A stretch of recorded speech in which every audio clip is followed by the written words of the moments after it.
We are up. I'm going to start recording now so we can upload it later on. And with that, hey everybody, my name is Aaron, aka Gamer Medic, aka Medic. I am here with Kyp Kotzikas. He is New Zealand's former strongest man. Kyp, thank you for being here with me. Pardon? Thank you. I've only got second. I've only got second in the under 105 New Zealand strongest. Okay, one of New Zealand's strongest men. None of them either way. But thanks for joining me here today, Kyp. I appreciate your time, and we have a lot of people here, just not here right now, but in the past that are just wondering about fitness, about CrossFit, and I thought it'd be a good time for us to sit down, just because I'm a part of your CrossFit gym, so I'd be interested to hear your thoughts on a few things. But Yeah. before we get there, do you mind just telling us a little bit about yourself and about the gym that you work at? So let me just hear right off the hop, like what kind of pursuits you're going into right now in terms of your fitness journey, and the different kinds of sports that you've played up until this point. Cool. So in terms of my pursuits currently with my fitness journey, it's I guess a bit more maintenance at the moment. Trying to get stronger. I've got a bad right shoulder at the moment, so just trying to rehab that at the same time, whilst I'm also doing some squats and deadlifts to get my lower body a bit stronger. Um, I would like to get back into some more strongman competitions as I've done in the past. In 2021, last year, we went into lockdown around August. Prior to that, had been training for a few competitions. And so with the way we usually do our training cycles, we would train for about 2-3 months at a time. We'd have a competition, and then we'd have another training cycle for 2 or 3 months, have another competition. But just with the way things were going in New Zealand last year, with the mandates, with things changing, with lockdowns, all that kind of stuff, I got a bit burnt out on the training because we'd get close to a competition a couple of weeks before to get postponed or get cancelled, put off, whatever else. Mm-hmm. And when we went into lockdown last year in August, by that point, I've been training for months and months and months and months for New Zealand strongest man. I really want to tick that off my Yeah. I'd like to win that. One day I'd like to tell my son and maybe my grandkids that, I won New Zealand Strongman Nationals. I used to be the strongest man in New Zealand and under 105 previously. And they can, oh, whatever, granddad. But I Yeah, think for that'd be cool sure. one day. Um, but yeah, that one got put off again. And so when that happened, I threw my toys out of the cot. I said, I'm not doing this shit anymore. Sorry. Can I swear? Yeah, I'm yeah, trying go not ahead. No, it's okay. to. It's all right. um, yeah, but I threw my toys out of the cot. Got a bit over it with that. But then recently got back into doing a bit more of the strength training again. Mm-hmm. Maybe about 3 or 4 months ago. With a couple of the boys started coming back in that used to be in our strongman crew. They started coming back in, training with me after lunch classes, which is also where you're now joining with us as well, Yes. quite often, which is cool. Yeah. Yeah, so I guess that's kind of my pursuits in terms of training at the moment. I'm just trying to be generally healthy. I'm trying to keep myself in good shape, get a bit stronger if I can. I've still got some strength goals I'd like to hit. Like, for example, I haven't PR'd my squat since 2015 powerlifting nationals, and like I've squatted consistently since then. Mm-hmm. So it's been 7 years since I've hit a PR, which was 500 pounds back then. And I'd like to Holy. hit that. I'd like to hit more than that. Yeah. And then I'd like to deadlift 300 kilos as well. All right. But yeah, I guess those are kind of my training goals in terms of what I'm able to do at the moment or where I like to try to get to. And then with my upper body, once my shoulder gets better, Yeah. in strongman with our overhead movements, we have 3 lifts typically that we have New Zealand records for in terms of like the most weight you can clean and press overhead. So we've got a monster dumbbell clean and press, a log clean and press, and then an axle clean and press. I currently hold the under 105 New Zealand record with the axle clean and press at 141 kilos, I think it is. The log I used to have at 131 kilos, but I think that's up close to 140 now. I'd like to push that up a little bit further if I can one day. And then with the monster dumbbell, I think the New Zealand record in the under 105s is around 90-ish. And I think my PR there is about 85. But I think after a little bit of training with it, I'll be able to get closer to 100. Nice. So it'd be cool. It'd be cool if I could get all 3 of those New Zealand records, like Chris, one of the guys I train with in the under 90s, has for Mm-hmm. the under 90s. Or at least he used to. I think he still has all 3 of them. But yeah, the log, the axle, and the monster dumbbell. Yeah. Wow. Okay. Does it answer your question? Yeah. No, for sure. For sure. So as of right now, what are your PRs for the main lifts? So I think for strongman, it's deadlift, bench press, squat, and then also the over the log, right? Overhead presses, The yeah. overhead press. Yeah. So for my back squat, I've hit 227.5 kilos in the past, 500 pounds. Presently, I think it's probably around 220-ish. So not too far off being able to get another PR there, which would be nice. Mm-hmm. Front squat, I think I've hit around 195. My Nice. first attempt Wow. at 200 back in 2014, and it's been that long. I still haven't bloody hit it. So I'd like to get my upper back. My upper back's not very healthy. I have a tendency to arch a bit much, and I've just something with my T-spine just didn't like that position, obviously, because my joints start to stack when I'm arching my back. So just trying to get that back to a healthy space, and then I'd like to try to push that for 200. I've push pressed, I think 136 or maybe 140. Mm-hmm. So I'd like to push that up closer to 150. Bench press, I haven't tried a PR in a while, but previously I've hit 150 with the pause. I've done 150 close grip, and then I think I've done 151 with like a thumb length off the smooth, which is typically how I get my guys to train with it. Because I know a lot of powerlifters will go wider so that they can utilize their pecs a little bit more and get that better leverage. Yeah. But for us in strongman, we're trying to use the bench press as a tool to get stronger for some of our overhead lifts. So typically having that slightly narrower grip causes us to engage the triceps a bit more, a little bit front delts and everything else, less pec involvement, which doesn't make you as strong of a bencher, but it will make you a stronger overhead presser, which is what we're trying to use it as a tool for. Deadlift off at 285, want to get that close to 300. I think at the moment I'm probably around 280. And then, log clean and press, I've hit 131. Axle clean and press, I've hit 141. And then the monster dumbbell clean and press, I think I've hit 85. I think it's my PR with that one. Okay. Wow. So 141 in terms of pounds, for those of us that don't know that, what would that be? That'd be close to 310. 310. Wow. That's insane. So that just goes to show Kyp is a strong guy. And I've seen... Go ahead. That was 141 you were asking? Yeah. Yeah. About 310 pounds. Yeah. So that just goes to show, strongman. I've seen you lift the insane like mobility in terms of your ankles. I can't squat like you squat. That's some. I can't squat with that white stance you do. I think you have to do that as well. My posterior chain there. It's crazy, but so that's just about Kyp. A little bit about Kyp. We'll just move on right on into just talking about CrossFit in particular, because I know you're also a CrossFit instructor. For those who don't know, what would you call CrossFit? What is CrossFit? CrossFit is, there's many different ways you can describe it in scientific terms and everything else, but basically it's one of the slogans we use is, constantly varied high intensity functional movements, or functional movements executed at high intensity, but constantly varied. So there's basically a whole bunch of different whole body movements, typically movements you'll see more out in the real world. You won't see many curls, you won't see many leg extensions, you won't see many isolation movements. We do have some of them in there from time to time as accessory work, keep the body healthy, keep the muscles, the joints, everything healthy as well, because we tend to beat the shit out of our bodies, particularly some of our members that come 5-6 days a week. So we have some of that stuff in there to try to keep the body in one piece and nice and healthy and bulletproof, as we say. But CrossFit it's a lot of conditioning. There's a lot of whole body movements. There's a lot of trying to get stronger, trying to get more flexible. So I mean, in terms of what we do with CrossFit, we're trying to increase what we call your fitness. In terms of fitness, we have 10 different components. Let me have a go off the top of my head, but we have agility, balance, accuracy, strength, cardiovascular endurance, stamina.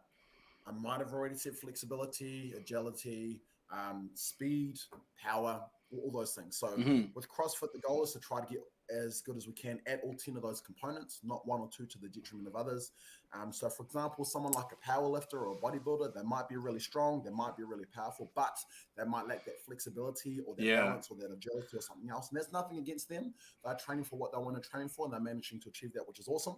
But what we're trying to do at CrossFit is we're trying to get good at all 10 of those components at once, not just one or two to the detriment of others. And we do that through what we call constantly varied high intensity functional movements. So basically just a whole bunch of different functional movements, constantly varying them. It's not random, right? There's still structure to our program and everything else. We're not just constantly beating the shit out of one joint, one muscle group or anything. But the program is constantly varied. It's constantly changing. So that every time you guys come in or every time somebody comes in, there's always going to be something new there to test or something different to test, something to work on, something to train on. Unlike a regular gym where a lot of people go in and it's chest and tries on Monday, back and buys Tuesday, leg day Wednesday. If you can never make a Tuesday, for example, you're not always going to miss out on back squats or handstands or on kipping pull-ups, whatever else. The program constantly rotates, it's constantly varied.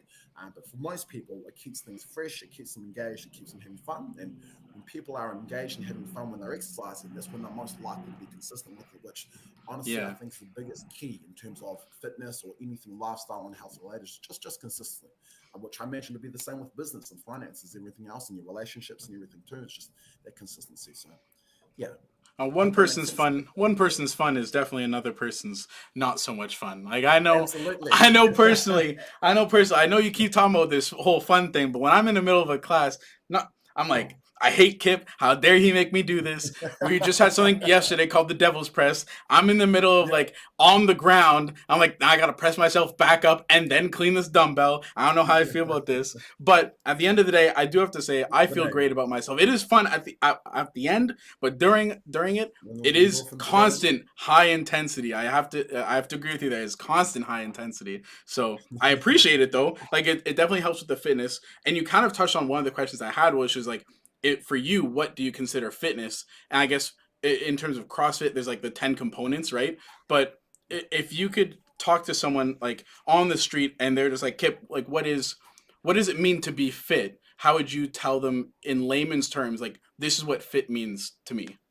Uh, to me, because I'm a CrossFitter, or I've been a CrossFitter for 12 plus years now, fitness to me is just your ability to be ready to, so your ability, your capability to be able to do anything and everything that you want or need to physically. So whether that is scaling a wall, whether that is having to go and run 5Ks, whether that is there's a heavy rock in your path, are you strong enough to be able to lift it and move it over? Are you fit enough? Do you have the capabilities? Are you fit for this purpose? That's what fitness is to me. Mm-hmm. A big component of that in CrossFit is the conditioning. That's the biggest part of what we do typically, as well as the functional movements and trying to move better and technique and all those things. And some people will hear that and go, CrossFitters have no technique, but there's a reason for why we do a lot of the different movements we do and the ways we move and everything else. We're not necessarily trying to cut corners. You will get the odd person that is trying to, and within Trailblazer, we try our best to cut that out. We try our best to stamp down on that and get people to understand that we're not just trying to get this work done as quickly as possible. We want high quality with our movement too. I don't think this was your question. Your question was fitness, right? What is fit? So to me, fit is just your ability, your capabilities, your capacities to be able to do whatever it is that life asks or demands of you, whether that's running 5K, whether that's being able to pick up your grandkids, run around with them, not have your back hurt, whether that's maybe your 6-year-old grandma that's just being able to get up off the couch without assistance, without your knees hurting. Yeah. You could be a 20-year-old professional athlete. Fit for you might be you being capable of going and playing your sport and performing excellently. So to me, fit is if you're capable of doing the things that life demands you or your goals demand of you or whatever else. Does that make sense? Yeah, no, for sure. I think that makes sense. And I'm pretty sure that like it's a pretty easy definition, I think, for fitness. But going back to CrossFit, I know CrossFit is kind of like the I don't know. It's kind of like the ability to become or be able to do all of these things, which I think is very useful. If Yeah. I could ask more about kind of like the programming of the class itself, um, how would you how do you program? Because you're in charge of programming classes there at Trailblazer, correct? Yes. Yeah. Yeah.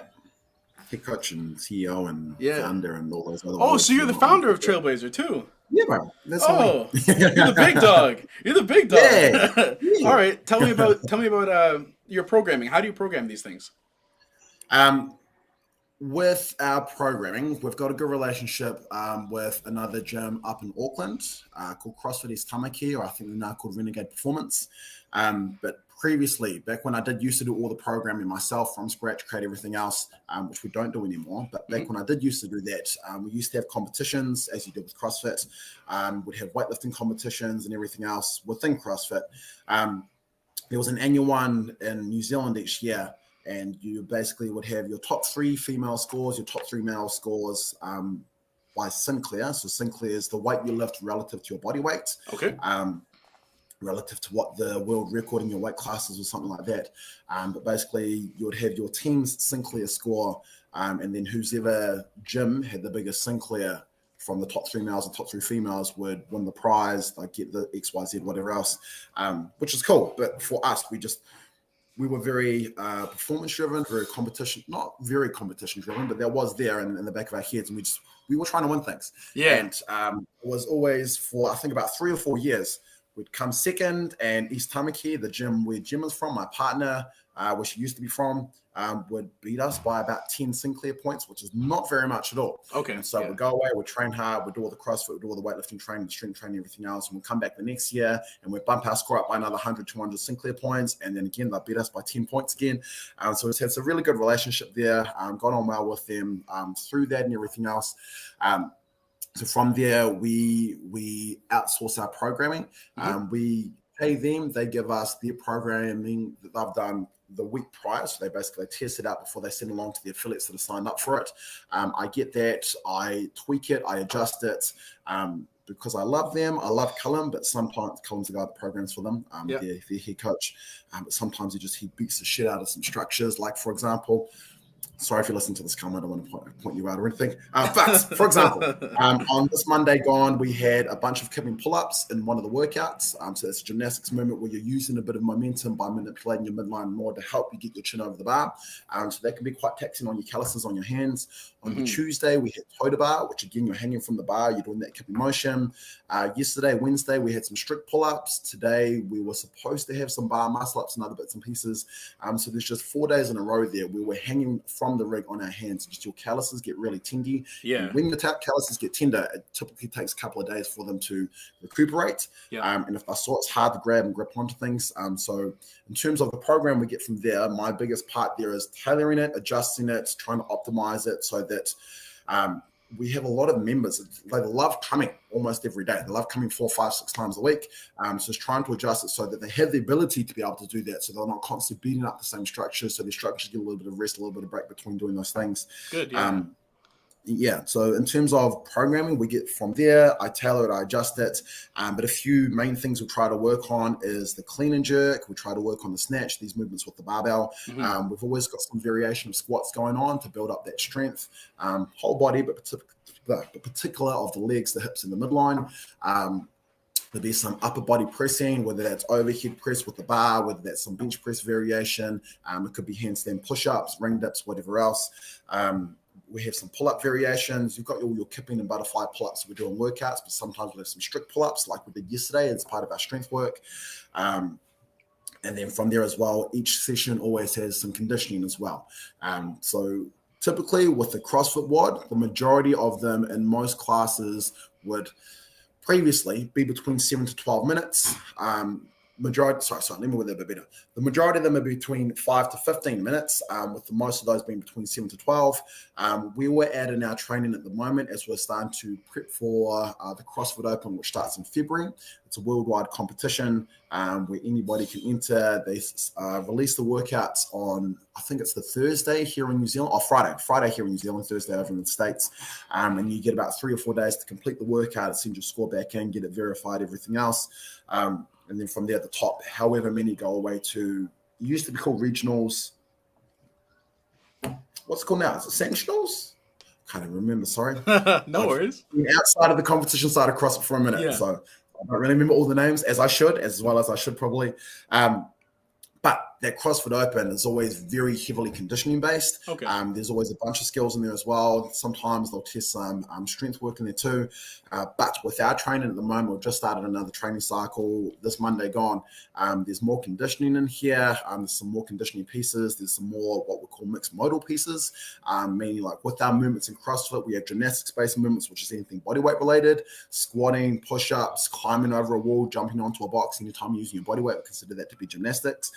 We have weightlifting movements, which is movements of objects outside of our body. So not just a snatch and clean and jerk, but maybe like a dumbbell clean and press, maybe picking up a mate who's had too much to drink and carrying them off, maybe carrying them groceries inside. Anytime there's an object outside your body, we consider that weightlifting.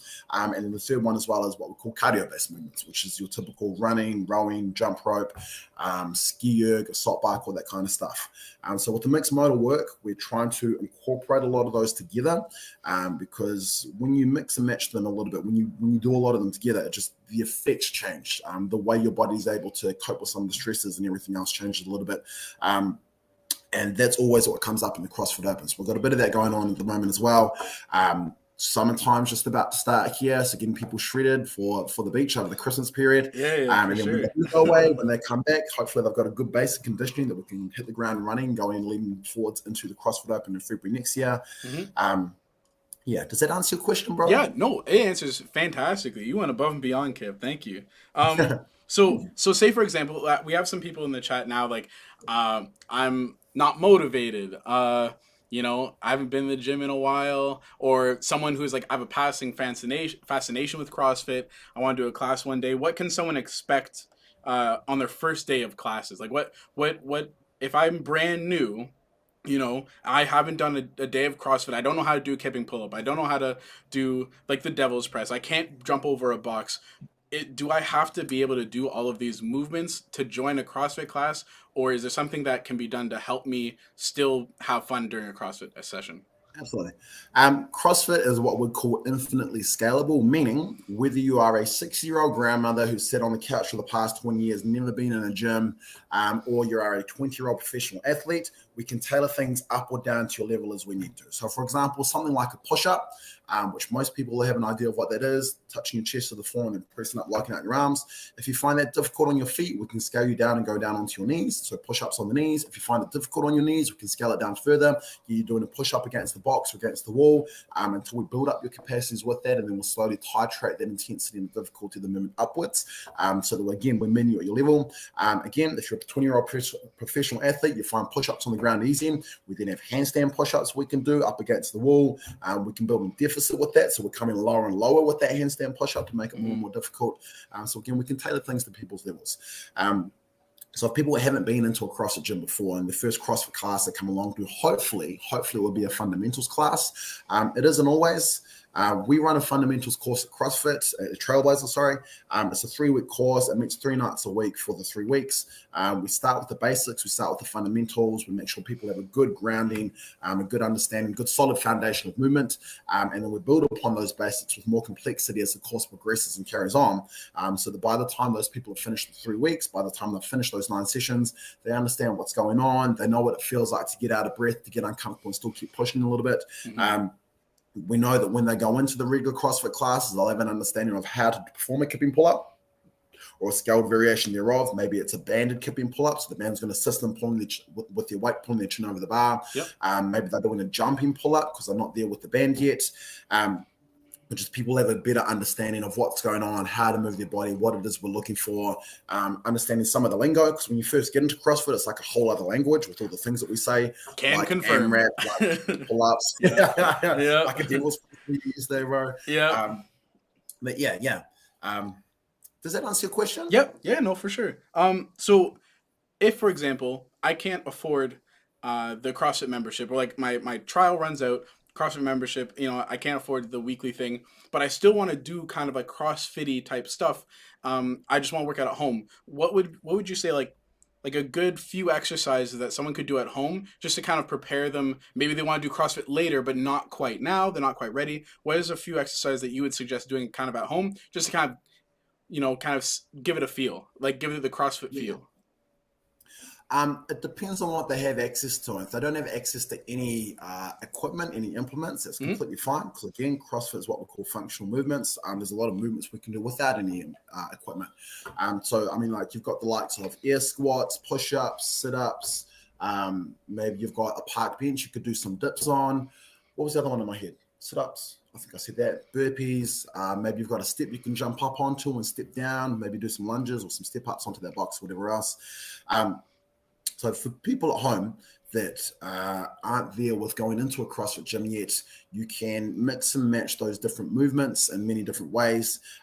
With our CrossFit workouts, typically they'll be what we call time priority workouts, where there's 2 ways here. We've got time priority workouts and task priority workouts. I'm not quite sure which is which, but I think time priority ones is where the amount of work, I think the amount of time is set with the time priority workout, and you try to get through as much work as you can in that amount of time. So let's say, for example, we have what we call a 10-minute AMRAP. AMRAP, A-M-R-A-P, stands for as many rounds as possible. If you have a 10-minute AMRAP, trying to perform as many rounds as possible in that 10 minutes, and there might be a 10-minute AMRAP of 5 push-ups, 10 sit-ups, and 15 air squats. You just try to do that as many times as you can in 10 minutes. And then another variation with those exact same movements, it might be a task priority workout where the amount of work is set. We're trying to get to that work as quickly as we can. So in that instance, with those same movements, it might be 3 rounds of 30 air squats, 20 sit-ups, 10 push-ups, and trying to get to those 3 rounds as quickly as you can. Maybe there's a short run in between each of those rounds or whatever as well. Just practicing some of those things. If you're wanting to get into it, but you're not there with going in yet, can help you build up a little bit of a base first off. Just getting used to getting out of breath, getting your heart rate up. All these things will help you a little bit with conditioning as well. But honestly, the biggest thing I can say there is no matter how fit you are, no matter how unfit you are, that first time you go in, it's going to feel uncomfortable at some point. The fitter you are in these workouts, the fitter you are, it doesn't feel any easier per se. It doesn't get any nicer. The fitter you are, the faster you can move, the less rest time you need. So again, that intensity goes up further. It meets you at your level no matter where you're at. If you're really unfit and you haven't done anything, you never stepped foot in the gym before, or you haven't done any exercise for 20, 30 years, again, you're still going to get uncomfortable. But the coaches, one of their roles there is to try to tailor the workouts, try to optimize them for the person, for their level, meet them where they're at, so that they can get the most effectiveness out of the training session per se. But at the same time as well, we don't want to beat the shit out of people on their first session. We don't want to put them off. We want to give them a good experience. You're going to get out of breath. You're going to push yourself. You're going to challenge yourself no matter what. And then from there, those endorphins get released through your workout, particularly at the end of it when we're all done, when we're all sweaty, when we're out of breath. We'll turn the music down when the time's up, when the clock's up, when the workout's done, whatever else. And then we'll go around, high-five each other, knuckle bump each other, celebrate our hard work. But I think the point I was trying to get at there is you'll never truly be ready for CrossFit. It's just getting started, just getting in the door. Honestly, that first session, just getting in the car and getting in there is the hardest part. Once you get amongst it a couple of times, the hardest thing is just getting in the car. Once you do that, you'll drive to the gym. Once you're at the gym, the programming is all taken care of. The coach will make sure that you're moving well. They'll help optimize, scale things for you as we need to. Because everything we do is group-based. Everything we do together within classes, within groups. You get that community feel and community vibe going on. So after a few sessions with some of these people, for a lot of members, it becomes a social outlet for them. They come along, they're hanging out with their mates, and at the same time, they're getting a great workout in as well. Did I answer your question? Yeah. No, you're good. Yeah. We just had someone say that sore is sexy though. Sore is sexy. I'm assuming he just finished the workout. Chest and arms are killing him. I'm like, yeah, sore is sexy. Only after the fact though. Sore is not sexy while I'm trying to hop over a box and tripping over things. But I do, to your point though, like to multiple points, but to the first point, like I am not inherently like by CrossFit means a fit person, but being and definitely showing up to that first CrossFit session, like probably like 3 weeks ago now, was literally so hard to be like, I know I'm gonna fail. I'm used to playing like American football, like this is going to be completely different. Short duration. Yeah, exactly. And then of course we had the 400. Was it 800-meter run? No, 400. 800-meter run in that. 800. Yeah, we can row, we can bike. Like, no. I got this, bro. Yeah, it was 800-meter run right off the hop. I'm like, well, I guess I gotta run now. But again, you gave me the option to scale. Like it is possible to scale if you aren't able to do it. I think it might have been just my pride was like, it's my first time. I can't. I gotta do what's written on the thing. I can't be the only one scaling. But yeah, eventually though, you get to the point, like you said, like having all those people. I used to be one that would work out by myself. I put on my headphones. I just do my, upper body, lower body, do the bro split, maybe go back to my football workouts, do my football workouts and just be by myself. But having those other people around me, like Kobe yesterday, I was watching him work out and him put himself through the pace. I was like, man, this guy's awesome. And then it starts to, help me. I'm like, okay, now I gotta push myself because this man's pushing himself harder than I am pushing myself. I have to be the hardest person working in the gym. Like this guy's working harder than me. But from that, because you got all those people, they're all working hard. It just raises the level. In my experience, at least anyway, it raises the level of what it is you're trying to do. So because you got all these people around working hard, you don't want to half-ass things. You want to push yourself a little bit. And it increases the intensity. Intensity is that biggest variable that leads to those favorable adaptations, i.e. gains, whether that's getting stronger, losing weight, trying to be more sexy with your shirt off, whatever else. Yeah, sorry, I stepped on your toes. Carry on. No, exactly. So if you guys like chat viewers after the fact on YouTube or whatever, if you're interested in and just kind of scared of going into the gym, honestly, don't be scared. Especially, I don't know what it's like where you are, but at Trailblazer here, it was a fantastic experience. You know, on Saturdays people go out and hang out with each other. It's not just like a you hang out just during the class and then you all disperse. Sure, there's, I mean, Yeah, many times like you do that, but it is definitely a community based workout system that I find yeah, is unlike anything else. It feels most to me like when I was playing football and you work out with other people playing football and like everyone's pushing each other. Everyone wants what's best for each other, and I feel like that's very present in CrossFit. I think it's just inherently part of the CrossFit community. Kip, we just had a question as well. How do you motivate yourself to start? How do you motivate yourself to start, Kip? um, signing up for the fundamentals course. um, so I mean, like, there's a few different things there. Like, one can be, what is your why? What's your reason you're wanting to do this? Understanding your reason for wanting to do this can, for a lot of people, be a good motivating factor. Times when they're feeling a bit sore, feeling a bit beat up, whatever else, and maybe they've been going a couple of days that week and they've got a third session coming up and they don't really feel like it. Remembering your why, your reason why it is that you want to start, can help you.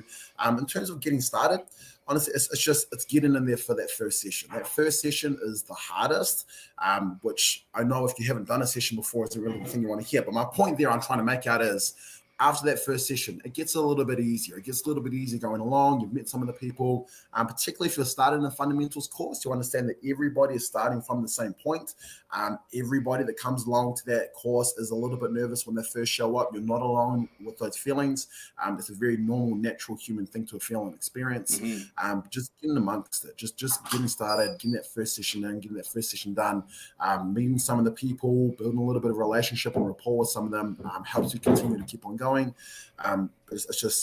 It's like anything. It's just getting started. It's just Yeah, that for first sure. session. Once you've done that, hopefully you can carry on for another couple, and then after a bit, the habit gets created. And Yeah. So as an example, like especially in football, I'm just gonna keep going back to football because that's my previous that's what you biggest. know. That's what I know. That's what I know. Like my why at the time was I wanted to be the best D lineman I could be, and I knew that other teams, other D linemen and other teams were working, and so if I didn't want to do a morning run, I'd be like, crap, I'm up at like 4:30 a.m. I got a morning run at 5:30. I'm like, I don't want to do this, but I'm like, I know other people are doing this, so I gotta do it. It could be your why is like you have kids, right? You have kids. You want to be able to grow up with your kids and continuously, you know, you don't want to be that dad that's like does the dad groan every time he stands up. Was like, you want to play catch with me, dad? No, I can't, son.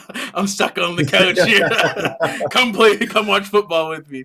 Like, there's a whole bunch of different reasons why, but it is, as Kip was saying, very important to remember your why, especially in times where everything else seems to be hurting or everything else seems to be like, you know, you can come up with a million excuses. There's always an excuse that you can always say, but at the end of the day, you have to remember your why and become disciplined enough to at least remind yourself of your why, and that'll help you for sure go back to the gym or go back to learning to be a little bit healthier.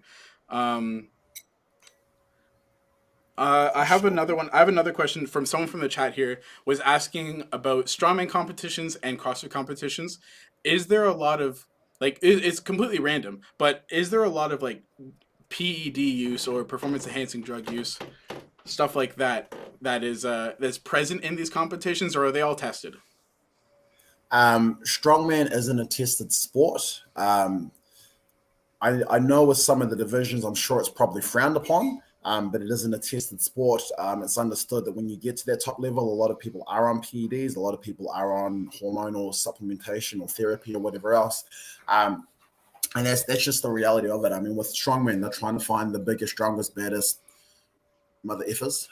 Get on the swear, sorry. But if you're trying to find the biggest, strongest possible people, and that's what people care about when they're watching the sport. Is quite often a lot of them are going. Quite often, a lot of the top guys might be on drugs. I'm not saying that everybody is. There's definitely, I know one or two that have made it to World's Strongest Man that have done well there, that weren't on drugs. They did incredibly well. Eddie Williams from Australia for one of them. But that is a very big part, not a very big part, for when you get to that pinnacle of the sport, that is a big part of what's going on It's up hard to there avoid. It's hard to avoid yeah, that, yeah, especially just the inherent nature of the sport. It's hard to avoid people using those performance enhancing drugs when the goal is performance. That is, yes, you're trying to push yourself above what's humanly capable or naturally capable, and to do that, most people would just that's how you do that. That's how you push yourself that yeah, little bit further. Kip, and just yeah, to be it helps respectful them of get your that little bit more. yeah, just to Sorry. be respectful of your time here, we're gonna go talk about just general fitness questions and just hopefully getting using some of your expertise just to give some myself included some advice on just general life well being, if you don't mind. So one of the questions is it true that gaining weight is harder than losing weight? What are your thoughts on that? Like someone was asking if gaining weight is actually harder than losing weight. They're trying to lose weight, but they have people in their circles that are like, I'm trying to gain weight, and it's so much harder to gain weight than lose weight. What do you say? Yes and no.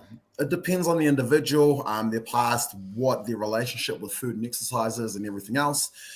If you don't have a good relationship with food, if you're somebody that tends to use it as a coping mechanism, if you're somebody that binge eats when you're not feeling very good about yourself, that can be a really hard habit to break. So for some of those people, that can be really hard for them to learn how to start to lose weight, controlling the caloric intake as well as their output in terms of energy with exercise and everything else. The other flip side as well, you have some people that have been skinny their whole life and they have a hard time trying to eat enough food to actually put on some weight.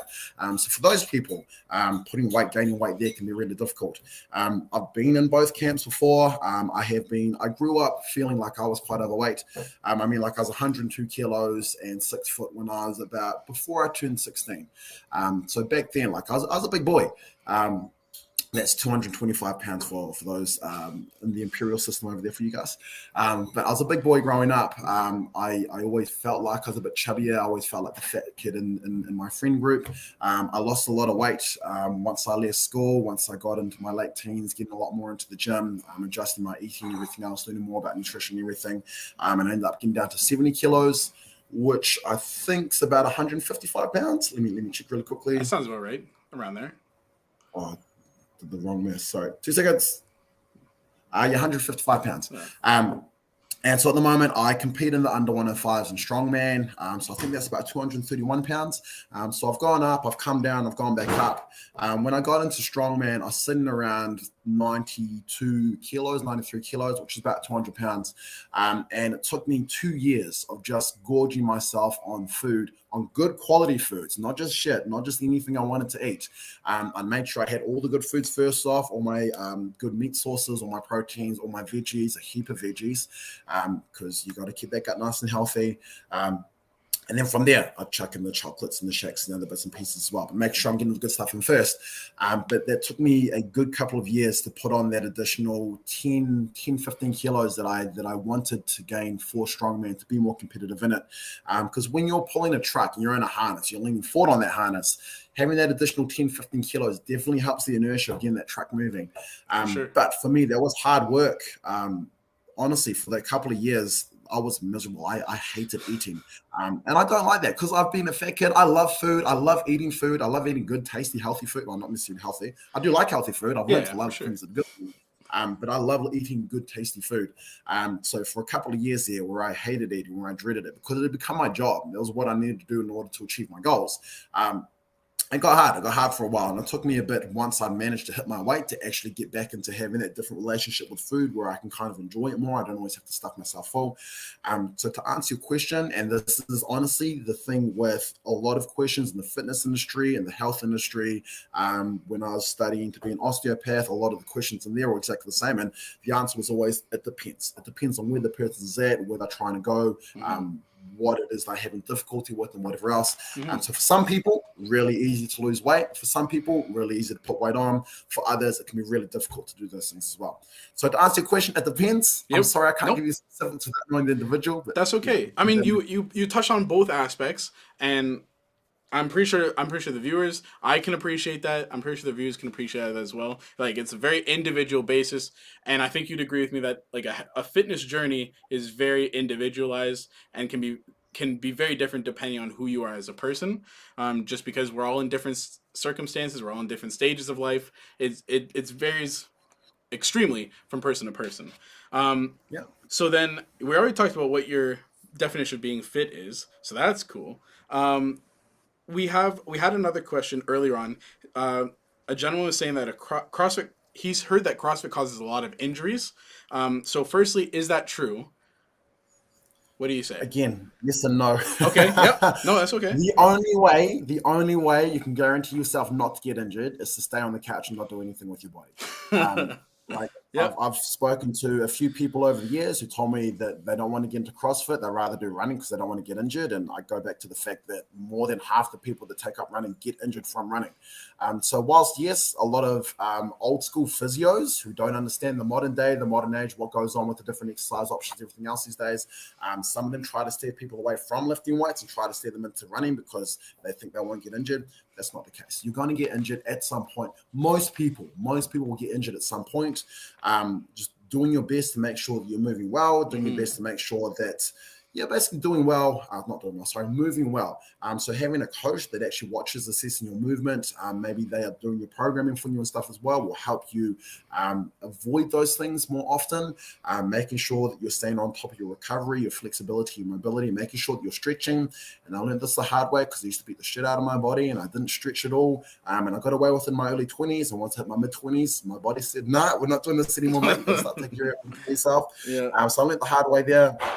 But yeah, there's some people get injured doing CrossFit, but at the same time, some people get injured walking down a set of stairs. Some people get injured when they go skating on the ice and everything else. And it's trying to find something that you enjoy in terms of fitness. If you're doing it for health and everything else, finding a form of fitness, finding a form of exercise that you enjoy, hopefully one that agrees with your body, i.e. If you're 60 years old, American football probably isn't going to be the best thing for you. Full contact rugby is probably not going to be the best thing for you at 60 years old. I know there's still some people that do that, and hopefully those people manage to keep themselves healthy, which is cool. But again, like the only way that you can guarantee you will not get injured is to keep your ass on the couch and not do anything. But that's not going to be good for your health at all. So then, hope that answers your yep, question, no, for sure. So then, if one decided to do, they're like, CrossFit's my thing. I would love to do CrossFit. I'm gonna learn how to do CrossFit, but I want to minimize my chances of getting injured. So you were talking about moving well, and other than moving well, is there anything that they can do to help prevent injuries? Maybe in terms of supplementation, maybe in terms of like stuff they can do at home. Is there anything that they can do to help prevent the onset of injuries? Kind of like a preventative measures, let's say. Yeah. So being proactive as opposed to reactive, if you can, Exactly, in terms of like just stretching, mobility, stretching, as I just said, like there's a few different programs online these days where you can just click play. There'll be a 20-minute yin yoga stretching routine, and that'll help you loosen up your muscles, help take some of the stress off and whatnot. Rolling out, foam rolling, getting a lacrosse ball, getting into those trigger points, getting a massage once a week can be really good. Going to the physio every week or every 2 weeks can be really beneficial as well. Yeah. I had another thing here I wanted to say. I've forgotten. Sorry, bro. No, that's all right. That's all right. That makes sense. Yep. And then, yeah, you're saying? I was going to say, in terms of the movement, it's getting a coach who knows what they're doing. Nothing against PTs that are fresh out of getting their 6-month degree or whatever else. But if you can find somebody that has a bit of a track record or a bit of experience dealing with many different people from many different walks of life, that's probably going to be your best bet. And I say that because you might be just a general pop, an average Joe. And if you go to somebody who's only ever worked with high performance athletes, that's what they're going to know.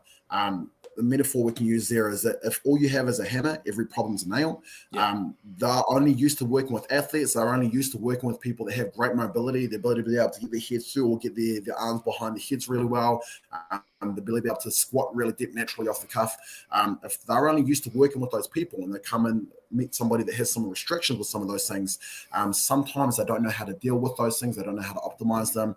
So just trying to find a coach that works with somebody at your level, i.e. most people, that's going to be general population, or if you're a high performance athlete, trying to find somebody that works or has history working with high performance athletes so that they can try to help optimize your movement for those things. Hope that makes sense. No, for sure. So we're getting to the end. I don't want to take too much more of your time. I have You're okay, bro. four I have 4 more questions. I have 4 more questions for you. All right. The next one, You can check the fifth one in there as well if you want. maybe we'll see how it goes. One of the things that I was talking to my buddy just earlier, and he has kind of a slighter build, and he personally is not looking to like bulk up so much as to tone. Um, is there well, if you could give him one tip, not to just bulk up, but kind of just like tone out, how would you what tip would you give him for that? I'd say there's a lot of misinformation or just the wrong ideas. I can't think of the right word here, sorry. Mm, But around muscle tone per se. So people say that they don't want to build muscle, they just want to tone it. Very often what that actually is one, making sure that you have enough muscle on your body so that you can actually see it, and then two, reducing your fat level enough, your body fat percentage enough to a low enough level that you can actually see and display that muscle. So I mean the old back in the day. These days, a lot more women lift weights, which I love. I fucking love that. I think that's so cool. Because back in the day, a lot of females in particular, used to say, I don't want to lift weights, I don't want to turn into a man. And then you get some people on the internet these days, some men on the internet saying, I don't need to go there. Oh, sorry. But let's get back to the muscle tone thing.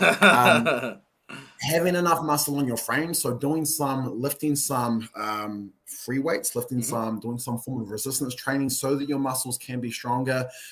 If you are, let's say, for example, let's use the bench press, for example. Yep. Let's say you're capable of bench pressing 60 kilos or 135 pounds, and you want to bench press 100 kilos or 225 pounds. As you get your bench press from that 135 up to that 225, not only will you get stronger, but you also look like somebody who's capable of benching 225. So you'll get stronger, you'll build a little bit of muscle, which is very often a nice thing. If you're somebody that spends some time in a gym and you see somebody with muscle, not just guys, but girls as well, you learn to appreciate that because you understand all the hard work that's gone into managing to be able to achieve that and acquire that muscle. There's a lot of hard work there, but in terms of toning, it's making sure you have some muscle on your frame, first off. If you are very slight, maybe doing some strength training for a couple of months, maybe doing a hypertrophy program where you're trying to build a little bit of muscle. And then from there, maybe you then lean out afterwards. Maybe you titrate down the amount of calories you are consuming so that you can lean out a bit, drop a little bit of body fats. Maybe you go and join a CrossFit gym to help you lean out a bit with all the cardio we do, with all the high intensity. I can go down many rabbit holes here. One I just want to touch on really quickly is quite often with cardio, you'll burn a bunch of calories in the moment whilst you're doing it. And then once you finish, unless it was really high intensity, quite often it'll stop there.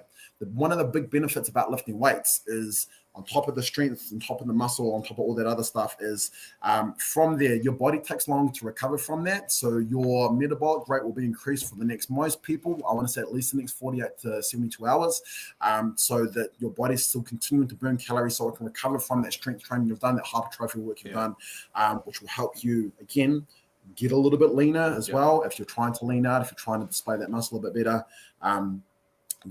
I hope that answers your question about muscle tone. For sure. No, it does. It does. So if I could try summarizing it, like you would say that it would be best to try like a classic bulking and then cutting phase kind of deal, or is that separate than what you were actually talking about? Again, it depends. It depends on the individual. If they are very slight and they're wanting to tone per se, quite often, and you can't get someone to do something they don't want to do very well or for very long with very much consistency. But I try to educate them on things are probably going to work better for your goals if we spend a couple of months, 2, 3, 6 months trying to get you a bit stronger, trying to put a little bit of muscle on your frame. And then after that, we can then lean you out a bit more and try to retain that muscle whilst that body fat goes down. That's when your muscles are going to look toned. That's when you're going to look great with your shirt off when you're at the beach over summer or whatever else. Yeah, cool. Perfect.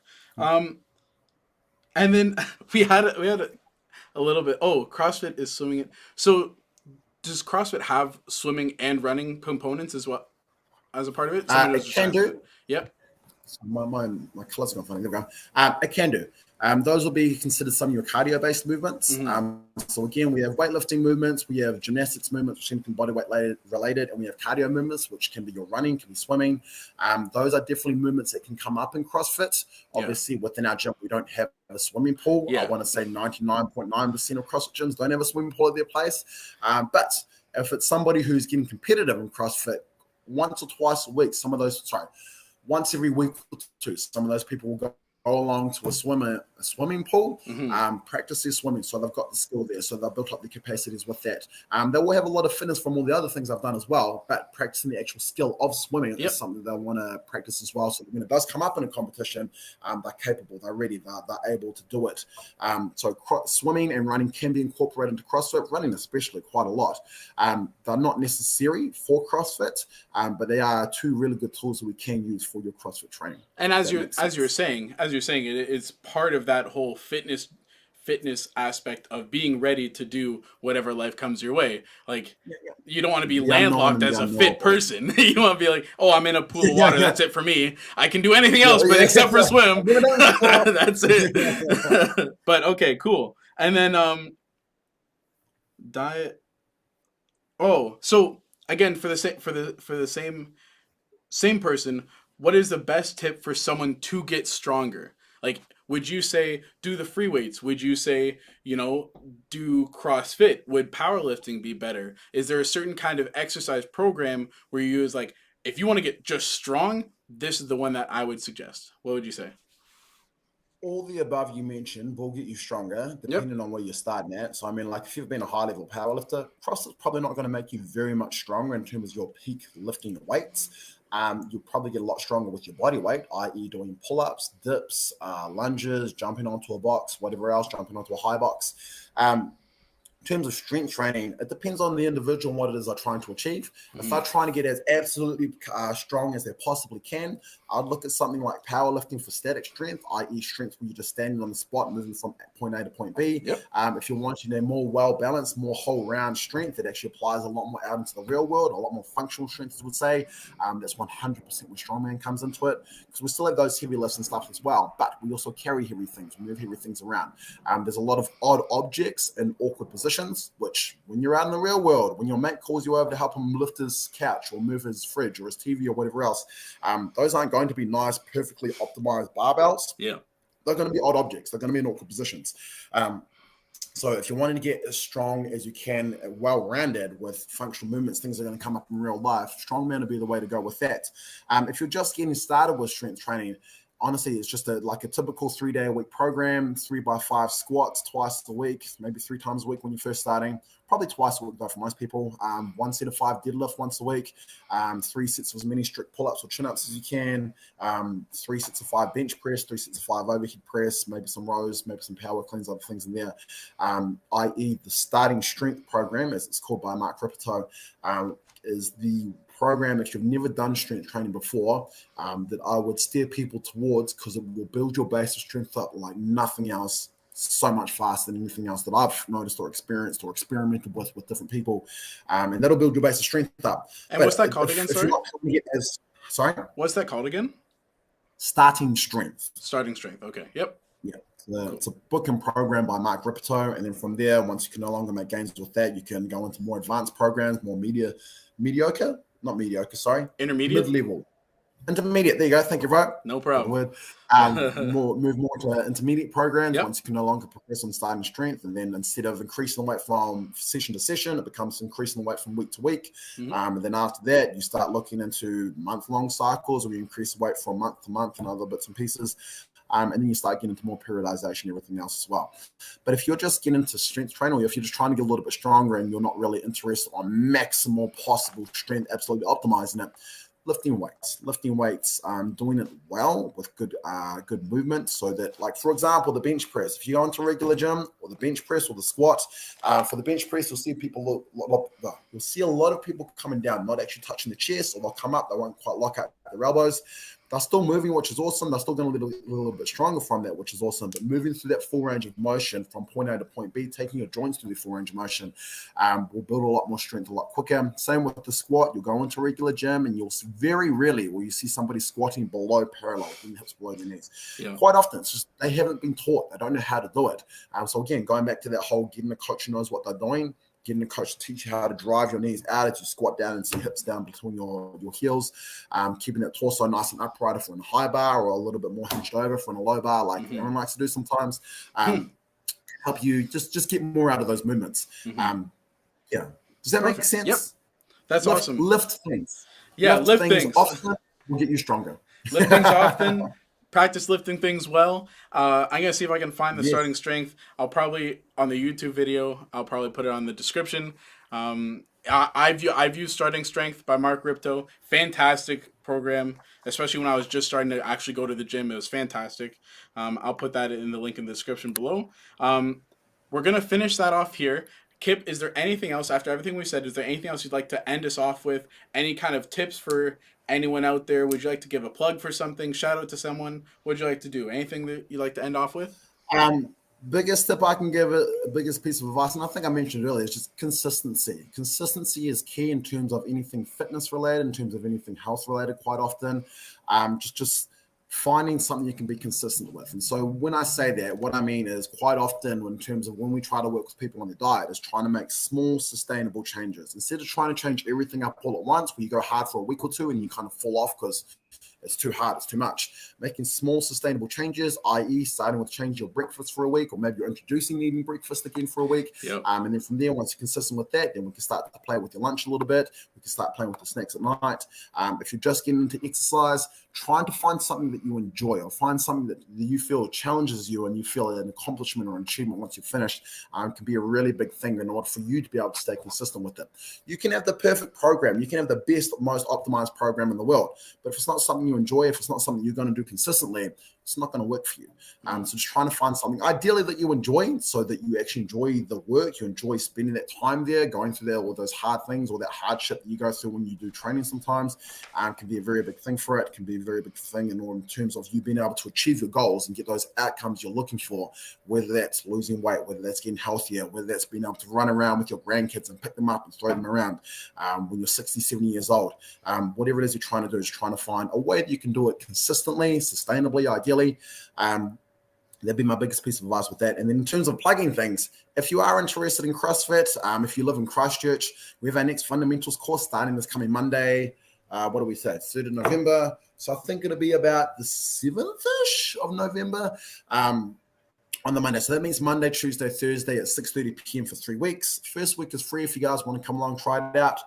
If you're not from Christchurch and you want to try some CrossFit, Google CrossFit in your area, find the different gyms, find the ones that do a fundamentals course or do some one-on-one sessions before you get into the regular classes so that you can hit the ground running, so that you have a good foundation of movement. Because once you learn how to move poorly, it's really bloody hard how to unlearn that and learn how to move properly afterwards. So it's trying to find someone that's going to set you up for success in the long run with the fundamentals course or with a few one-on-one sessions before you jump into your classes would be a big thing there as well. Perfect. Thanks for having me. Yeah, no problem. I would like to say, guys, that moving on, addition to Kyp, practice makes permanent, not necessarily perfect. That's something my football teacher always, football instructor always taught us. So make sure you practice perfect. That way, your practice becomes perfect. If you practice imperfect, then it'll just become permanent. All right. With that, Kyp, thank you very much for joining me on the stream. It'll be on YouTube. No problem, man. I will see you tomorrow. And for everyone else, I'll see you in a little bit. All right. Take care, guys.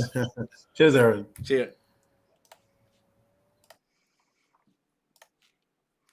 And that is Kyp, everybody.